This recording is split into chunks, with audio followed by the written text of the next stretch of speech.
En el capítulo 7 analizaremos el siguiente versículo, el versículo 1, donde dice: al aproximarse al monte de Sión, subieron las blanquísimas gradas de la escalera, siendo seguidos por la multitud triunfante.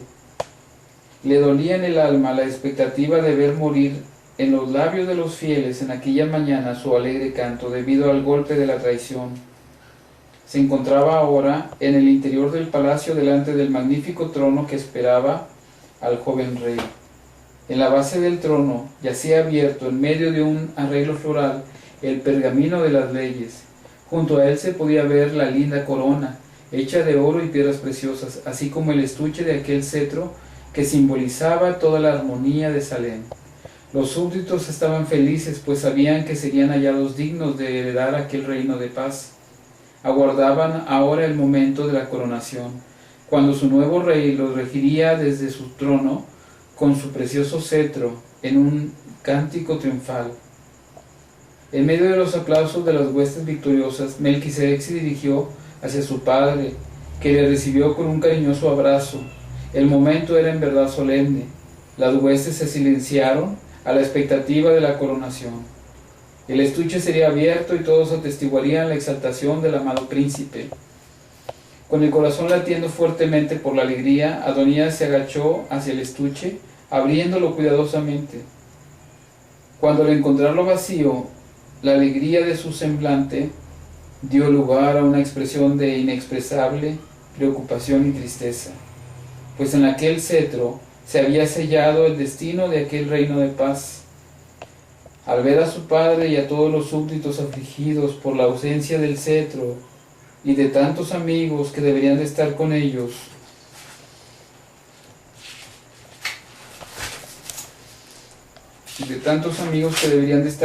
en aquel momento, Melquisedec los consoló con la promesa de que buscaría el cetro, inconscientes de los riesgos y peligros que le esperaban al príncipe en su camino.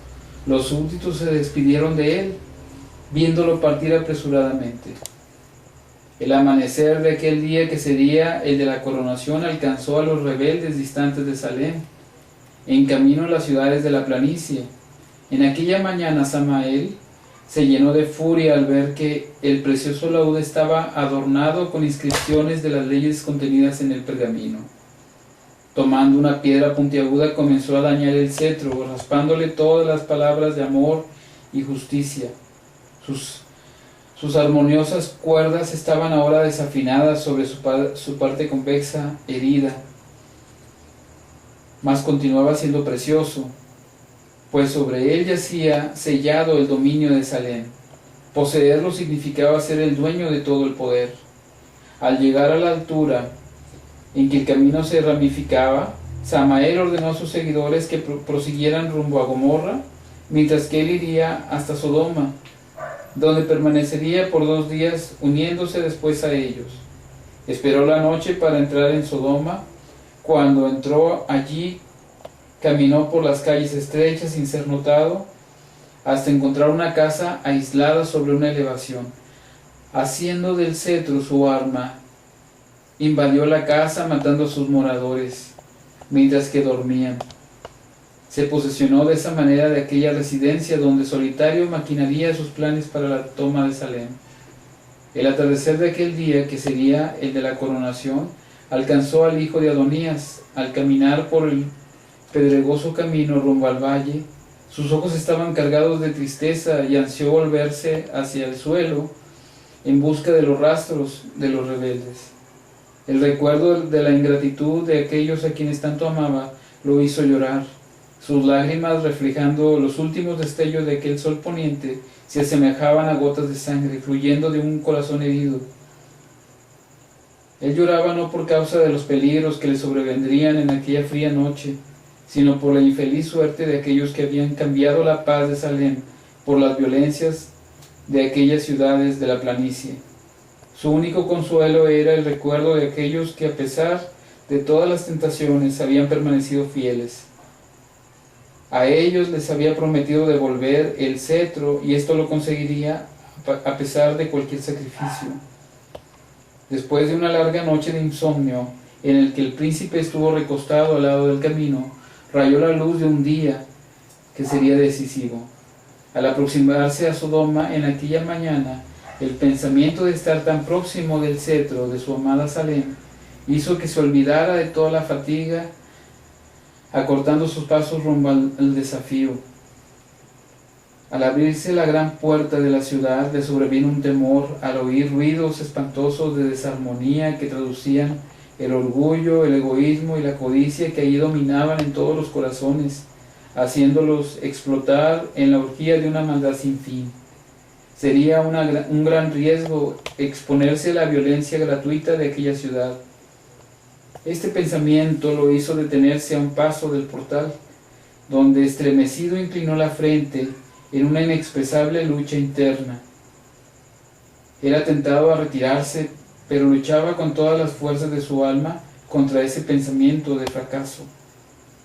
Pensando en la triste suerte de Salem, cuyo dominio estaba siendo pisoteado en el interior de aquella cruel Sodoma, Melquisedec tomó una firme decisión. Como un temerario guerrero habría de avanzar, y ciertamente aún y cuando tuviese que hacer frente a la acumulación de todos los peligros, proseguiría, hasta levantar en sus manos victoriosas el cetro amado. Resuelto y esperanzado, atravesó la puerta de Sodoma, zambulléndose en aquel mundo extraño. Todo allí era lo contrario de Salem, comenzando con las piedras ásperas y sucias de sus construcciones. Sodoma era un reino de tinieblas. La presencia contrastante del príncipe pronto fue notada por muchos que en tumulto lo cercaban.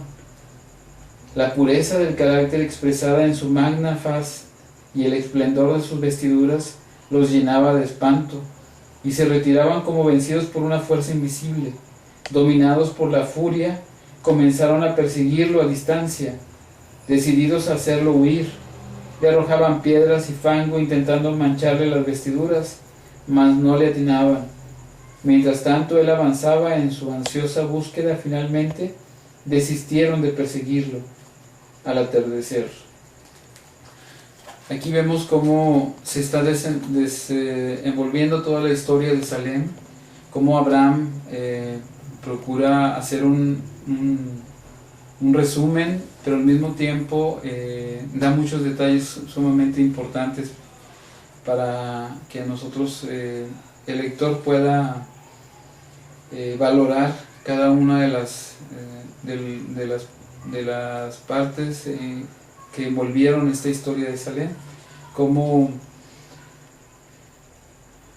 el rey Melquisedec siempre mantiene su amor sincero hacia su pueblo, ¿verdad? Su lloro no era tanto por lo que estaba padeciendo en ese momento, por el cansancio después de pasar una noche caminando y quedándose en el camino.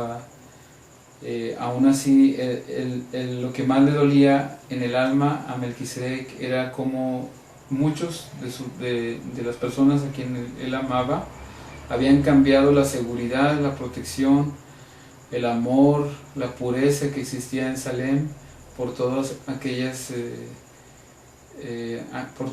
ciudades de muerte, ¿verdad? Entre ellas pues Sodoma, Gomorra y las ciudades de la planicie. Vamos a analizar en un próximo segmento lo siguiente sobre este gran rey y sacerdote Melquisedec.